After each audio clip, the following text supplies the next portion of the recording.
Hello viewers, BM লাস্টের short ছিলেন এবং শর্টে জানিয়ে শুরু করতাম। চল আজকের ব্লগটা শুরু করি। আজকে কিন্তু দিনটা হচ্ছে সোমবার। তো দেখো সকালবেলা কিন্তু আজকে রান্না বসিয়ে দিয়েছি উনুনে, মানে একটু বেলার দিকে। আর এদিকে দেখো আবির এসেছিলো, মানে ভাই এসেছিলো। আর এদিকে হচ্ছে এই যে পাপা দেখো ওকে নিয়ে চলে এসেছিলো, মানে আবির ওকে সাইকেল করে চালাতে চালাতে নিয়ে চলে এসেছিলো দেখো। আর তারপরে দেখো রান্নাটা কমপ্লিট করার পর কিন্তু আজকে চলে গেছিলাম বোনের চুল কাটাতে। বোনের চুল অনেকটাই কিন্তু বড় হয়ে গেছিলো। তো দেখো চুলগুলো দেখাচ্ছিলো, আর আমি এদিকে ওর পিছনে কিন্তু কাটি খাচ্ছিলাম। বুঝছিলাম তোকে আজকে ন্যাড়া করে তারপরেই বাড়ি পাঠাবো। তো যাই হোক, আজকে কী রান্না করেছিলাম দেখো। এদিকে ছিল আজকে ঠাম্মার গাছের গন্ধরাজ লেবু, ডাল, আর হচ্ছে এটা কিন্তু একটা ডাঁটা চচ্চড়ি করেছিলাম, মানে লাউ ডাঁটা আলু টালু দিয়ে চচ্চড়ি মতন করেছিলাম। আর দেখো সন্ধ্যাবেলা গেছিলাম পড়তে। আজকেরই হচ্ছে আমার লাস্ট ডে ক্লাস 10-এ পড়া। তো এই কোচিংয়ে লাস্ট আজকে পড়াটা কমপ্লিট করলাম। দেখো এখানে আমরা হচ্ছে আজকে সরস্বতী ঠাকুরকে মাকে আর কি বিসর্জন দিতে যাব। তো এই যে দেখো স্যাররা কেউ যায়নি, মানে স্যারের একটাই স্যার ছিল এখানে আজকে যদিও। তো তারপরে হচ্ছে আমরা সবাই চলে গেছিলাম। আমি হচ্ছে এই ঠাকুরটা নিইনি, আমার অরিজিৎ বলে যে বন্ধুটা তোমরা দেখো তাকে, সে কিন্তু ঠাকুরটা নিয়েছিল।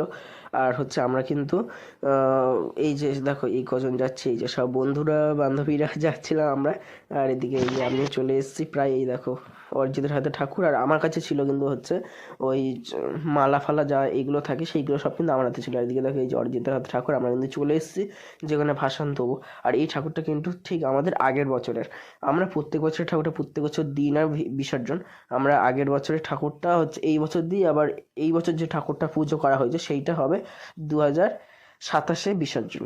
তো এই যে দেখো মাকে হচ্ছে 7বার ঘোরাতে হয়, তো সেটা কিন্তু হচ্ছে অরিজিৎ 7বার ঘোরালো। আর তো তারপরে এই যে দেখো এইবার কিন্তু বিসর্জন দেওয়া হবে। আর আমি ওকে বলছিলাম যে ওই সাইডে একটু সামনের দিকে গিয়ে একটু জোরে সরিয়ে, মানে জোরে আর কি ঠেলে দেওয়ার জন্য, যাতে একদম নিচে মানে সাইডের দিকে চলে যায়। তো দেখো অরিজিৎ এইভাবে দিচ্ছিল, দেখো কি অবস্থা দেখো। কিন্তু এইভাবে দেয় না, ওকে বললাম। তো তারপরে ও কী করে দিচ্ছে তোমাদেরকে দেখাচ্ছি, তোমরা দেখো। তো ওকে অনেকক্ষণ ধরে বলছিলাম যে এইভাবে দিতে হয়। তো তারপর লাস্টে দেখো অনেকক্ষণ পরে এইভাবে কিন্তু দিচ্ছে। আর দেখো হচ্ছে তারপর বাড়িতে চলে এসেছিলাম। তারপর খাওয়া দাওয়া দিয়েছে একটা করে চিপস সবাইকে। আর আমি আর অরিজিৎ আসার সময় খেয়েছিলাম কিন্তু একটা করে ভেজিটেবিল চপ কিনে। আর এই যে রাত্রেবেলা কিন্তু একই খাবার দাবার ছিল।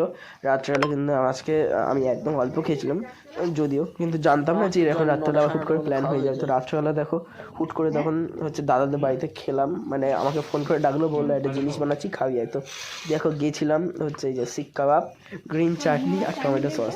এইটার একটা ছোট শর্ট ভিডিও তোমাদের সাথে আগেই আমি পোস্ট করেছি, তো সেটারই আরেকটা পার্ট এই যে। আর দেখো এদিকে ছিল আবার রাত্রেবেলা কিন্তু তারপরেই হচ্ছে কষা কষা মাংস, মানে বৌদির হাতে। তো বৌদি হচ্ছে রান্নাটা করেছিল কষা মাংস, আর এইখানে ছিল কিন্তু রুটি, আর লাস্টে কিন্তু এই যে